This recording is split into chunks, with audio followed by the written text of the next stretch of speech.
ओम शांति। इस मुरली में हम सबको परमात्मा ने जो सोमान दिए हैं उन सोमान के फायदे और सोमान में स्थित होने के बाद जो प्राप्तियां होती हैं उन्हीं सब के ऊपर बात करेंगे। तो चलिए शुरुआत करते हैं। शिव बाबा बोल रहे हैं, बाप देखते हैं कि बच्चे देह भान को छोड़ने की बहुत मेहनत करते हैं। एक देहवान के रूप को छोड़ते तो दूसरा आ जाता है, फिर दूसरों को छोड़ते हैं तो तीसरा आ जाता है। लेकिन छोड़ना सदा मुश्किल होता है और धारण करना सहज होता है। तो बाप दादा कहते हैं कि सोमान में सदा रहो। जहाँ सोमान है वहाँ देहवान आ नहीं सकता। बाबा कह रहे हैं, बार बार देहवान को मिटाते मिटाते हम थक जाते हैं और ये मिटाने का काम बहुत मुश्किल भी होता है। एक देहवान को छोड़ेंगे तो दूसरा आ जाएगी, दूसरा को छोड़ेंगे तो तीसरा भी आ सकती है।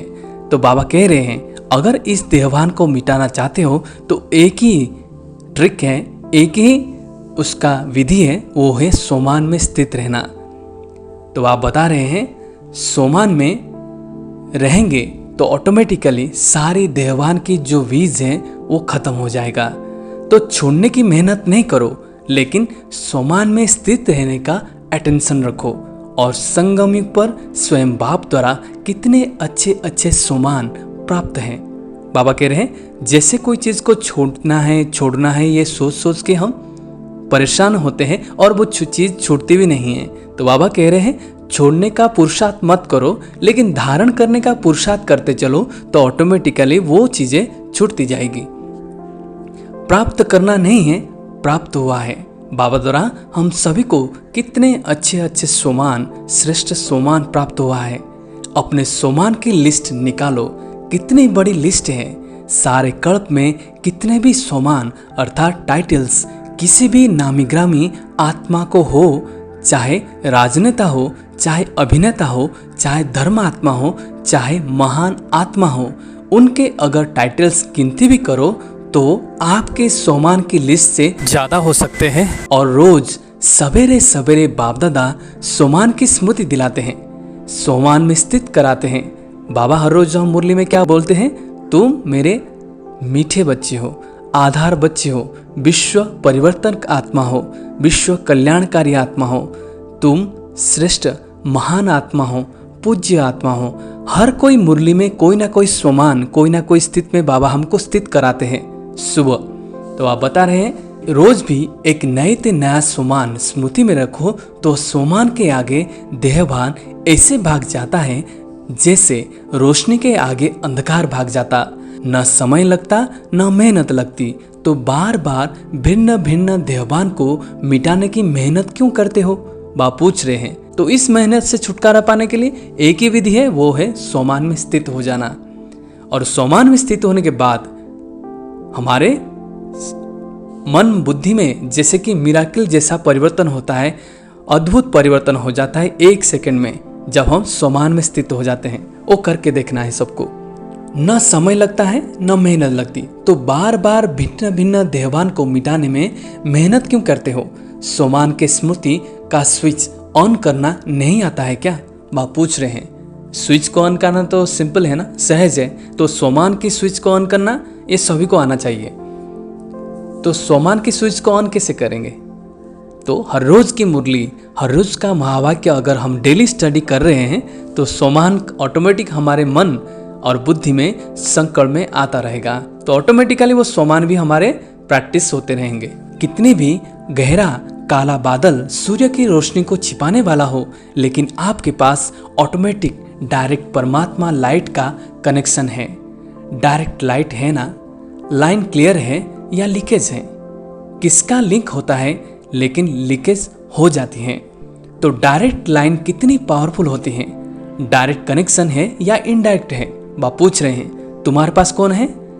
स्वयं सर्वशक्तिमान, विश्व का ऑल माइटी अथॉरिटी, सर्व शक्तियों का स्रोत परमात्मा शिव हम सबके साथ हैं। तो आप पूछ रहे, अगर मैं होते हुए तुम मेहनत करते हो, फिर ये बातें बाबा को हजम नहीं होती, अच्छा नहीं लगता। तो बाबा कह रहे डायरेक्ट लाइन क्लियर रहना चाहिए, या तुम्हारा लाइन क्लियर नहीं है, या कनेक्शन जुटा हुआ है फिर भी कहीं ना कहीं जगह पे लीकेज है, तो वो भी पावरफुल नहीं बन सकते। बाबा कह रहे सारा संसार भी अगर एक तरफ हो जाए और मैं तुम्हारे साथ हूं तो विजय और सफलता तुम्हारी ही होगी, क्योंकि मैं स्वयं सर्वशक्तिमान हूं और सारा विश्व का नियंता हूं। बाबा कह रहे डायरेक्ट कनेक्शन में कितना पावरफुल होता है। सब स्टेशन में थोड़ा थोड़ा पावर कमी हो जाती है, लो होती है, लेकिन जब डायरेक्ट पावर के साथ कनेक्ट होते हैं तो पूरा फुल चार्ज फुल पावर आने लगती है। फिर तो एक बादल क्या सारे बादल आ जाए अंधकार कर सकते हैं क्या? बाप पूछ रहे हैं सारे बादल, दुनिया की सारी नेगेटिविटी शक्ति, दुनिया की सारी विकारों की शक्ति अगर साथ में आ जाए, लेकिन एक पावर हाउस के साथ अगर मन बुद्धि का तार कनेक्ट है और उस पावर के सामने ये बादल, ये काले बादल, ये विपत्तियों के बादल या दुख के बादल टिक नहीं सकते। स्मृति का स्विच डायरेक्ट लाइन से ऑन किया और इतनी लाइट आ जाएगी जो स्वयं तो लाइट में होंगे ही, लेकिन औरों के लिए भी लाइट हाउस हो जाएंगे। ऐसे होता है ना? आप पूछ रहे हैं ये सब का अभ्यास किया है कि जब आप ऐसे काले बादल, माया के काले बादल छा जाता है अपने ऊपर, तो आप सोमान का अभ्यास करते हो तभी मिराकल देखते हो। ऐसा कभी अनुभव किया है? तो इन सब अनुभव हमको करना है। अनुभवी हो ना, लेकिन कभी कभी अनुभव को किनारा रख देते हैं। सहारा मिला है लेकिन कभी कभी सहारा के बजाय किनारा हो जाता है। मेहनत लगती है क्या? बाप पूछ रहे हैं। सब चीज मिला हुआ है फिर भी हम अपने कार्य में उसको ला नहीं पाते। सदा नहीं लगती, कभी कभी लगती है। स्विच ऑन करना भूल जाते हो क्या? वास्तव में अगर एक मास्टर सर्वशक्तिमान का स्वमान भी याद हो तो मेहनत की कोई बात ही नहीं है।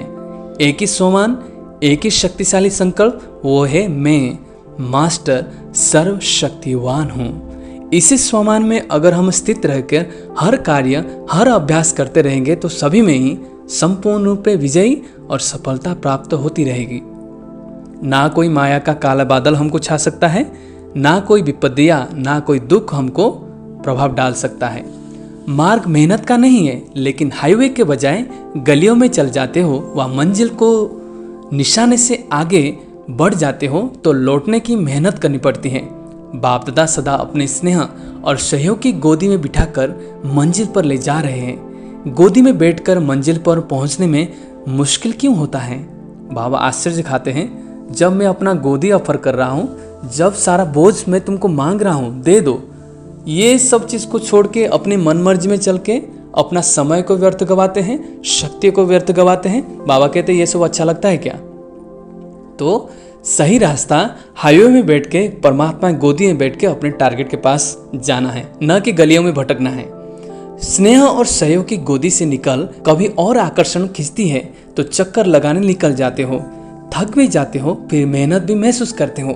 तो इस वर्ष क्या करेंगे? मेहनत समाप्त, मोहब्बत में, लव में लीन हो जाओ। लवलीन हो हर कार्य करो। जो लीन होता है उसको और कुछ दिखाई नहीं देता, आकर्षित नहीं करता। बाबा कहते हैं जो लव में लीन रहते हैं, जो लीन रहा हुआ व्यक्ति कोई भी चीज के आकर्षण से आकर्षित नहीं हो सकती। तो लव में रहते हो।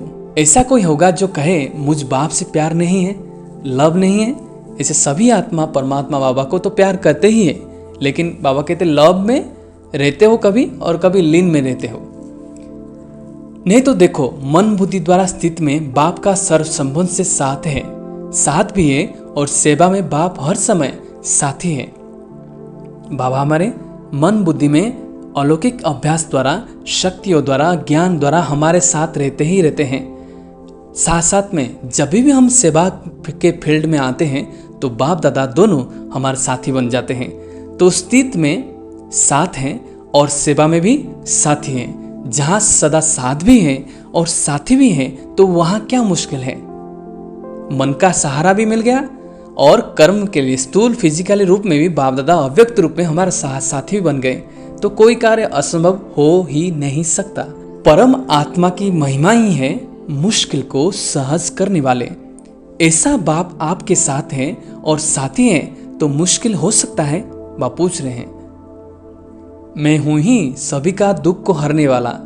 जब भक्तों का दुख हर सकता हूं तो जो स्वयं जिनको मैं क्रिएट किया हूं ब्राह्मण को, उनका दुख नहीं हर सकता। या उनको मंजिल तक नहीं पहुंचा सकता, ये हो ही नहीं सकता। ऐसा बाप आपके साथी हैं जो सर्व का रक्षक है, सबका सद्गति दाता है। ऐसा बाप आपके साथ है और साथी है तो मुश्किल हो सकता है। बाप पूछ रहे हैं, फिर क्यों मुश्किल करते हो? हम मुश्किल क्यों कर देते हैं? बाप बताएंगे अभी। सर्व संबंध की सर्व प्रमाण बाप स्वयं हर बच्चे को ऑफर करते हैं। जैसा समय वैसा संबंध से साथ रहो व साथी बनाओ। कोई समय तो संबंध से साथी बनते हो और कोई समय साथी को किनारा कर देते हो। बाबा को किनारा क्यों करते हैं? जब बाहरी दुनिया के आकर्षण में हम लोग आ जाते हैं तो बाबा दिमाग से भूल जाता है या बाबा को एक साइड कर देते हैं, तभी माया के वश में होते हैं, तभी हम हार जाते हैं। फिर कहते हैं अकेलापन फील होता है, चलते चलते अकेलापन लगता है। और अकेलेपन होने से क्या होता है? अपना श्रेष्ठ जीवन, साधारण जीवन अनुभव होता है। फिर कहते हैं बोरिंग लाइफ हो गई, कुछ चेंज चाहिए। एक तरफ बाप दादा को खुश करके कहते हो कि हम तो कंबाइंड हैं। कंबाइंड कभी अकेला होता है क्या? बड़ी अच्छी अच्छी बातें करते हैं बाबा, हम तो है ही कंबाइंड। फिर 15-20 वर्ष बीतते तो कहेंगे चेंज चाहिए, अकेले हो गए हैं। वैसे भी देखो, दुनिया में अगर चेंज चाहते हैं तो कोई सागर के किनारे पर जाकर सो जाते हैं, कोई मनोरंजन में चले जाते हैं, डांस करते हैं, कोई गीतों की मौज में मौज बनाते हैं, कोई कंपनी या कंपनियन का साथ लेते हैं। यही करते हैं ना? खेल करते हो, खेलों की दुनिया में बगीचा में चले जाते हो, ज्ञान सागर का किनारा है यह भूल जाते हो।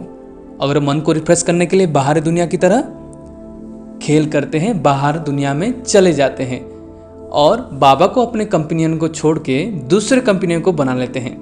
और बाबा कहते खेलों की दुनिया में बगीचा में चले जाते हैं और हमारे दिमाग में ये भी भूल जाता है स्वयं ज्ञान सागर बाप मेरे पास में है, यहाँ ज्ञान सागर किनारा है और यहाँ भूल जाते हो। अगर सागर पसंद है तो सागर के किनारे बैठ जाओ। बाप ज्ञान सागर है ना, बाप कंपनियन नहीं है क्या? उससे मजा नहीं आता है कि समझते कि बिंदी में इससे क्या मजा आएगा। आप सभी को सदा बहलाने के लिए तो ब्रह्मा बाप भी अव्यक्त हुए, लेकिन यहाँ तो सदा का साथी चाहिए ना।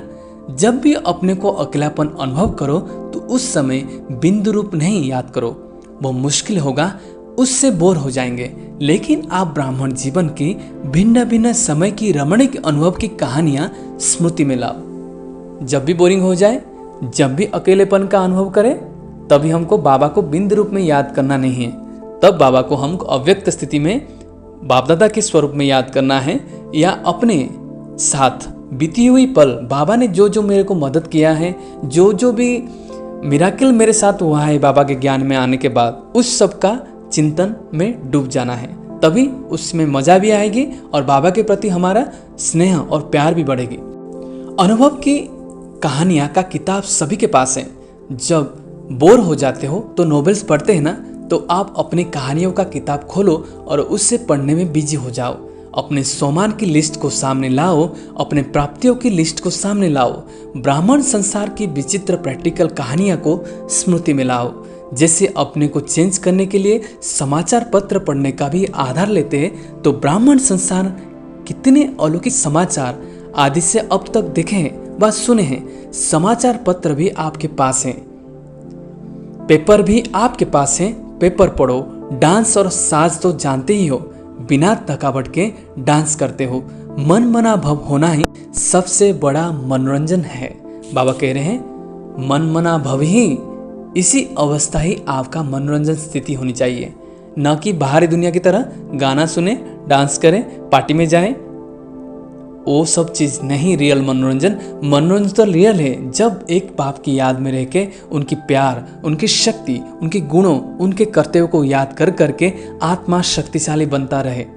उसी को ही रियल मनोरंजन, रियल एंटरटेनमेंट कहा जाता है। ओम शांति।